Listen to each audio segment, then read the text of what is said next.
જય શ્રી કૃષ્ણ ફ્રેન્ડ્સ, આજે આપણે બનાવીશું એકદમ યમ્મી અને ક્રિસ્પી તળિયા વિનાની મગની દાળ, નમકીન મગની દાળ।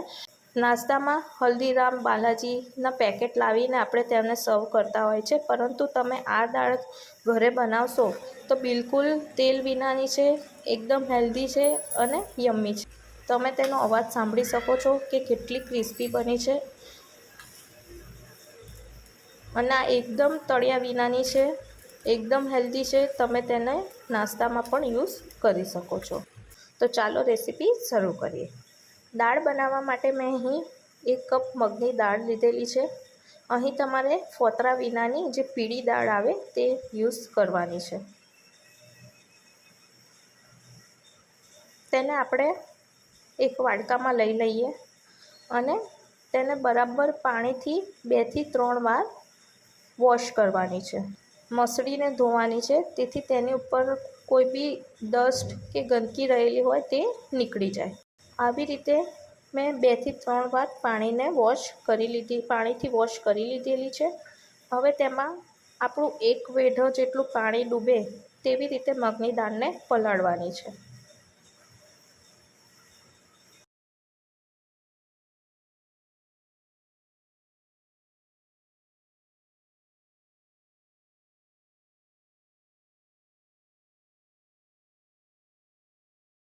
હવે તેમાં અડધી ચમચી હળદર એડ કરું છું, તેનાથી તેનો કલર ખૂબ જ સરસ એવો આવે છે। અડધી ચમચી મીઠું એડ કરું છું, જેથી દાળમાં મીઠું ભળી જાય। હવે મીઠું અને હળદરને મગની દાળમાં બરાબર હલાવી દઈશું અને મગની દાળને આખી રાત પલાળવા માટે રાખી દેવાની છે। ઘણા લોકો તેને 4 થી 5 કલાક પલાળતા હોય છે, પરંતુ તમે તેને આખી રાત પલાળશો તો તેનો રિઝલ્ટ ખૂબ જ સરસ આવે છે।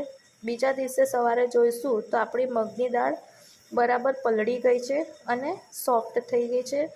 તેને તમારે હાથની મદદથી નખથી તોડી જોવાની છે, તે વચ્ચેથી તૂટી જાય તો તમારી મગની દાળ બરાબર પલળી ગઈ છે। આ જ ટાઈપની મગની દાળ આપણને જોઈશે। હવે એક રૂમાલ કે નેપકિન લઈ લેવાનો અને મગની દાળમાંથી પાણી દૂર કરીને તેને રૂમાલ ઉપર પાથરી દેવાની છે।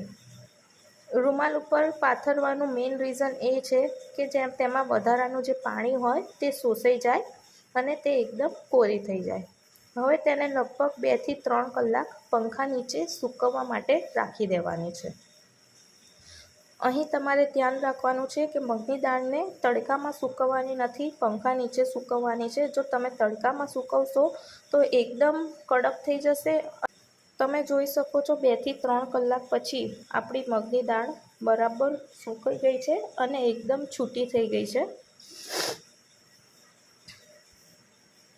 અને વચ્ચેથી સોફ્ટ છે। હવે આપણે એક નોનસ્ટિક પેન લઈશું।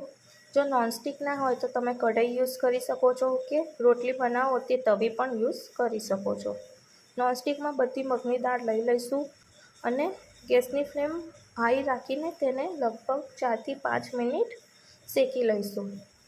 શરૂઆતમાં ગેસની ફ્લેમ મીડિયમ ટુ હાઈ રાખશું તો તેમાં જે રહેલું મોઇશ્ચર હોય તે ઝડપથી દૂર થઈ જાય છે અને દાળ ઝડપથી ક્રિસ્પી બને છે। શરૂઆતમાં ગેસની ફ્લેમ હાઈ રાખીશું અને તેને કન્ટિન્યુઅસલી હલાવતા શેકી લઈશું। તમે જોઈ શકો છો કે મગની દાળમાં મોઇશ્ચર રહેલું છે, તે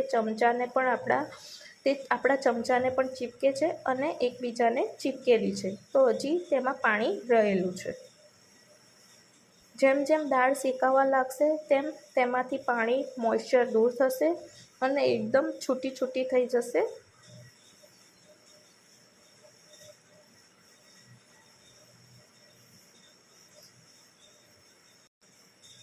હવે ગેસની ફ્લેમને મીડિયમમાંથી સ્લો કરી દેવાની છે। તમારે 4 થી 5 મિનિટ થાય ત્યારબાદ ગેસની ફ્લેમ મીડિયમથી સ્લો કરી દેવાની છે અને તેને કન્ટિન્યુઅસલી શેકવાની છે। ખાસ એ વાતનું ધ્યાન રાખવાનું છે કે ક્યારે ગેસની ફ્લેમ હાઈ રાખવી, ક્યારે મીડિયમ રાખવી અને ક્યારે સ્લો રાખવી।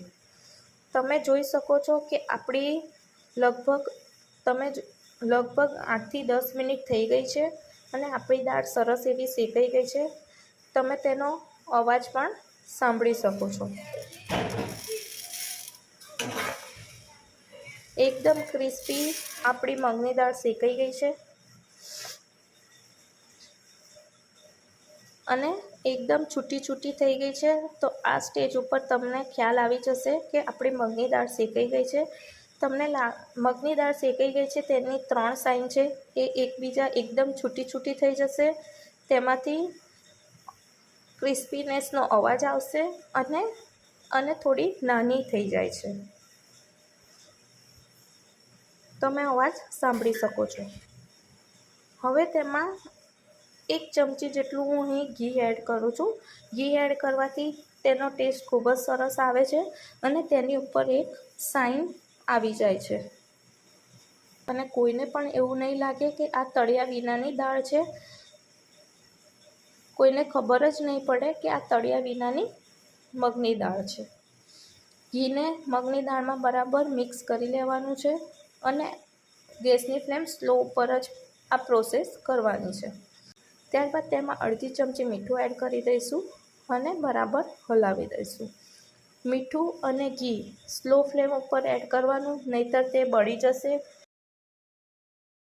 તો તૈયાર છે આપણી ક્રિસ્પી તળિયા વિનાની, બિલકુલ તેલ વિનાની, તળિયા વિનાની યમ્મી, બહારથી ક્રિસ્પી અને અંદરથી સોફ્ટ એવી મગની દાળ.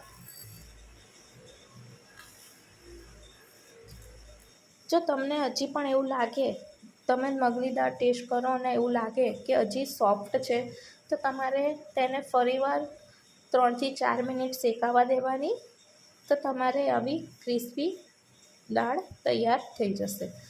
જો તમને મારી રેસીપી ગમતી હોય તો મારી ચેનલને લાઈક કરજો, શેર કરજો ને સબસ્ક્રાઈબ કરજો. Thank you.